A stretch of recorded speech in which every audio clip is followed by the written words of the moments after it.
আসসালামু আলাইকুম। গিরগিটি টিভির আসনত থেকে সরাসরি খবর সম্প্রচার করেছি আমি মোহাম্মদ আশিক। কি আর কই দুঃখের কথা, ইঞ্জিনে আগুন লাগার পরেও শেষ মুহূর্তে বিমান বাঁচানোর চেষ্টা। বৌসলের মায়া ক্যাঙ্কা করে মুহূর্তের মধ্যেই ভুলে যায়।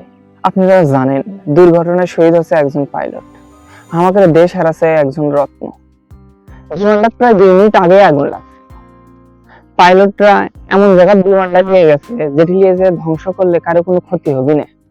কন্ত বিমানটা যদি নিয়ন্ত্রণ হারে বিল্ডিং বা আমাদের পারাত ফলনি তাহলে ক্যাঙ্কা হলো নি। চেষ্টা করছে $20 মিলিয়ন এই অত্যাধুনিক প্লেনটা বাঁচানোর, কারণ তারা জানে যে এত সুন্দর বিমানটা যদি ধ্বংস হয়ে যায় সেটা কি না আমাদের দেশের জন্য কতটা কষ্টসাধ্য।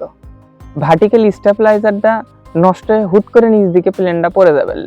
পাইলট দুইজনে প্যারাশুট দিয়ে লাফ দিছে, কিন্তু একজন আহত হয়, নিচে না পড়ে ইন্না লিল্লাহি ওয়া ইন্না ইলাইহি রাজিউন। আল্লাহ তাআলা ওনাকে জান্নাতুল ফেরদাউস দান করুক।